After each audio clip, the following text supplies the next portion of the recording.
How's it going, folks? Dave Brown here with the New Populist. Thank you again for joining me. There is a lot of discussion these days about free speech and the First Amendment here in the United States. And depending on whether you're a liberal or a conservative, there are certain things that you think is limiting free speech. Now, as a conservative or someone who leans to the right, I would point out that for the last 6 years, when we spoke about the coronavirus, lockdowns, mandates, Russia, Ukraine, the Hunter Biden laptop, there has been an attack on our free speech by the government. Not because a platform like Twitter banned certain topics, but because the U.S. government reached out to Twitter to have these things banned, which is why it is a free speech issue. Now, can a platform ban speech and that not be a attack on the First Amendment? Absolutely. In my opinion, a private entity can decide what they want to put on their platform. But again, it comes down to the government intervening and saying, hey, ban this person from saying that. And as we know now, all these things that they were banning were in fact true. It wasn't wrong. It wasn't disinformation. And it actually had an effect on our election in 2020. And as I pointed out a million times, the greatest threat to our democracy and our elections is not Putin and Russia. It is our own federal government, our CIA and FBI. They are the biggest threat to our democracy. Now, the left, as far as free speech, they're concerned about speech regarding LGBTQ and trans stuff. That's their focus, which is why in Florida they hate Ron DeSantis for his Don't Say Gay bill, which is really a don't talk to kids about sex bill. But apparently for a lot of liberals, that's a huge problem and they lost their mind. And going further into this issue about free speech in schools, there are books that are banned in certain schools that, again, has the left in a tizzy. And the left says that banning these books is an attack on the First Amendment, which I find to be ridiculous. These books are banned in schools, but anybody, you can go on Amazon, go to a bookstore, you can buy these books. And if you want your kids to read about certain things, you are capable of getting those books and handing that book to your child in your home. So I never really bought into the fact that not having books in a library in a school is somehow an attack on free speech. But the left seems to think that is an attack on free speech. And I bring this up because Chelsea Clinton had a tweet yesterday, and she said, over 50% of the attempted book bans last year involved books with the LGBTQ plus characters and themes. Books are a vital way that children, adolescents, and adults learn about themselves and our world. Bans such as these are nothing but harmful. Now, if you read the thread on Twitter, it's pretty funny. Of course, there was some people saying some interesting things to push back against her, and it's a good laugh. So I would recommend going to that tweet and scrolling through the comments to have a chuckle. But again, we have this situation where liberals think that banning these books in schools is somehow harming society. And there's actually an organization out there. It's called PEN America, and PEN America is fighting for free speech in America. If you go to their website, they say books are under profound attack in the United States. They are disappearing from library shelves, being challenged in droves, being decreed off limits by school boards, legislatures, and prison authorities. And everywhere, it is the books that have long fought for a place on the shelf that are being targeted. Books by authors of color, LGBTQ plus authors, by women, books about racism, sexuality, gender, history. PEN America pushes back against the banning of books and the intolerance, exclusion, and censorship that undergird it. PEN America tracks all book bans in libraries and classrooms across the U.S. in our index of school book bans updated for the 2022-2023 school year. Again, they're angry about books being banned in libraries, in classrooms, in schools. And for some reason, this is an attack on the First Amendment and an attack on the United States. Now, they mentioned their books that they are tracking, and they have a list of the top banned books. So I want to show you 3 of them just to see what's being banned in schools, again, school libraries. The number one here is Gender Queer, a memoir. And this is about some non-binary, asexual, genderqueer person, a personal story. So that book is banned. And then there is Flamer. So I think that's self-explanatory what this book's about. And then there is Tricks. 5 troubled teenagers fall into prostitution as they search for freedom, safety, community, family, and love in this New York Times best-selling novel. So as you can imagine, some of these books are pretty, it's tying into some real deep sexual things. And some school districts out there said, we don't think these books should belong in the school library.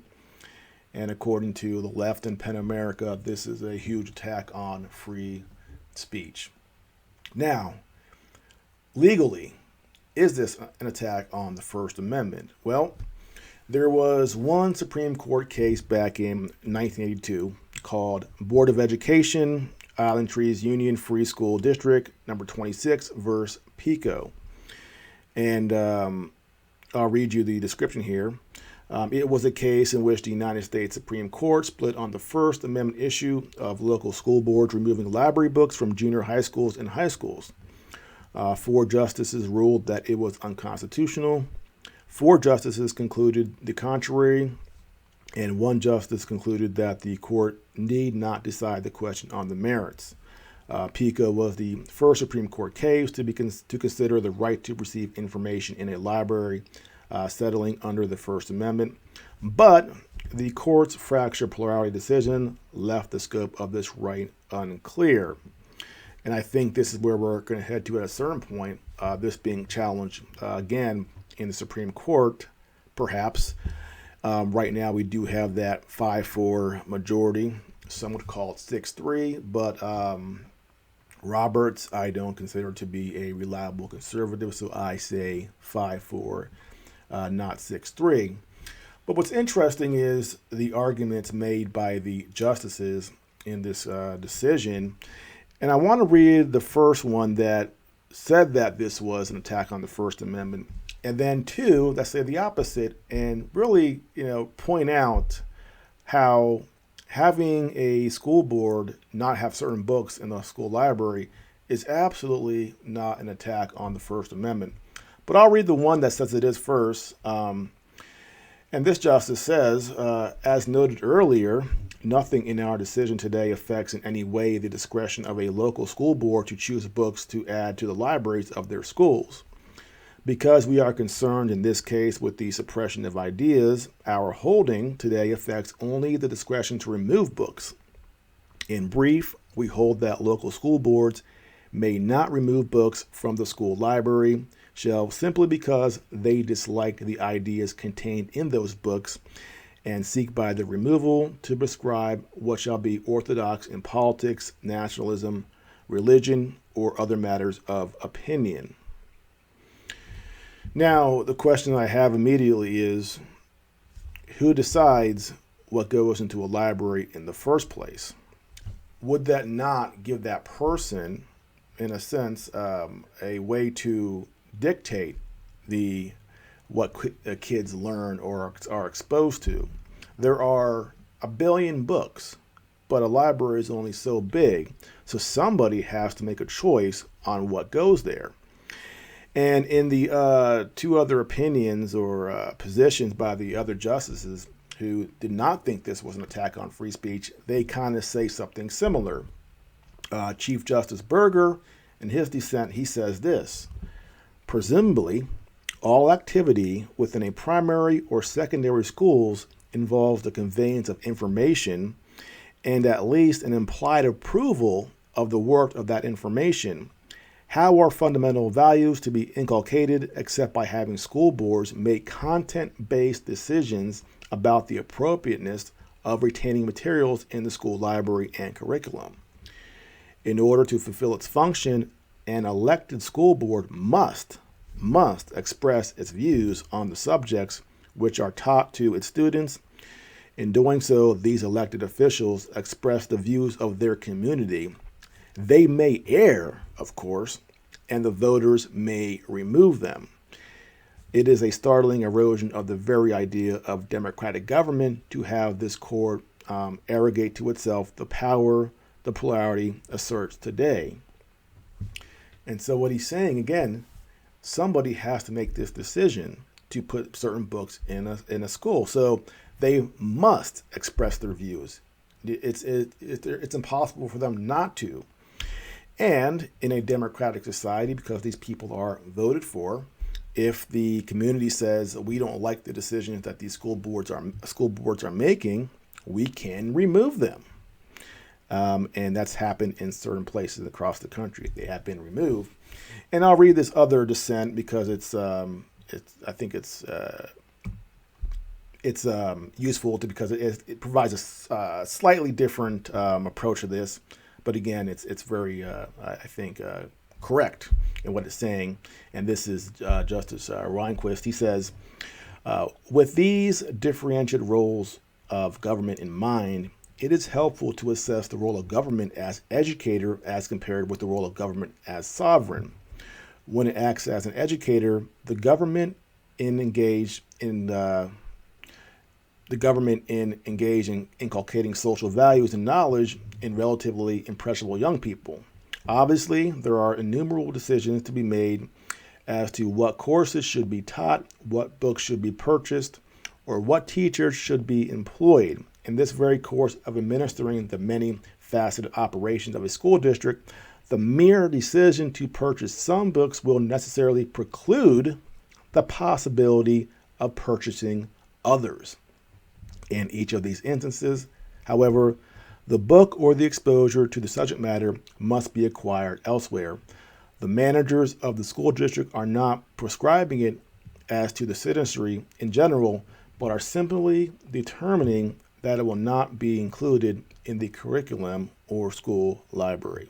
So again, you have to make decisions on what the children are going to be exposed to. And that in itself is pushing out certain ideas, be it indirectly. Now, when I think about federalism, and this is a topic that is debated, I support federalism, the idea being that we try to allow local and state governments, people at the local and state level, let them decide what they want to have in their state or district, whatever, right? And we don't want a centralized authority telling a small, say a small town in Wyoming and a borough in New York City what they should do in very specific cases like here in a school. And again, the idea with federalism being let the people in those areas make the decisions. Let's not centralize it where you have a higher chance of, more authoritarianism in giving a smaller group of people more power to dictate to a large group of people. And so, again, let people decide. Let them vote. Democracy. If you live in Oklahoma and you want certain things on your curriculum, you will support certain people for a school board that have values that match your own. If you live in Los Angeles, of course, you're probably going to vote for people who are very, very liberal. And that allows people to make choices. If you are conservative, you are anti-abortion, you might choose to live in South Carolina. If you're extremely liberal, you can live in Northern California. Give people the choice. Do not have the court, like these justices are saying, the government, 9 lawyers come in and dictate the curriculum for a school. Have them dictate what books they have in their school library. Let the people there decide it. at the local level. And if the parents, the teachers, whatever, they can debate, and ultimately the voters can vote for certain people for a school board who'll make decisions that are in line with how that community, what kind of morals do they have in that community and how they're sort of, guided. And I have no problem with that. If you live in, again, San Diego or New York, and you want to have books about certain things in school that I may not like, that's your prerogative. The parents can, vote for people who put those books in there. Me, I will choose to live somewhere else. And if I have my kids in a certain school system that is, again, has that exposure, I'm going to have to be proactive in trying to limit that exposure. And I think that's frustrating for a lot of parents because they do live in districts where they have to send their kid to a public school and they may not like some of the material there. And if you live in that sort of district, I suggest that you go to those meetings and push back. But again, the main thing here is that we do not want a Supreme Court, a centralized small authority making decisions for the entire country. And free speech is not impacted by the decisions that are made by a school to a district to have certain books in their library. Any parent can buy any book and give them to their children. So your free speech is not being trampled on if there's not books in a library about a genderqueer person who wants to learn about his genitalia. That is not something that gives you free speech. It's honestly, it's quite ridiculous. It's a school library. It's there for learning basic things. And by the way, every one of these kids has a phone. You got your phone, and you can go there and very easily find the most despicable things. I'm not saying that these books are despicable, but you can find the worst things ever on your phone.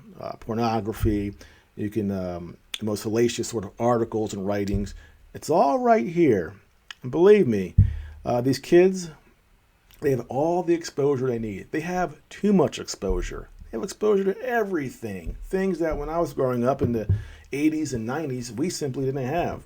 When I was a kid, we didn't have the internet till I was 13, and that was, you dial it in. It takes forever, and it's just, you want one picture to load up. It takes 5 minutes.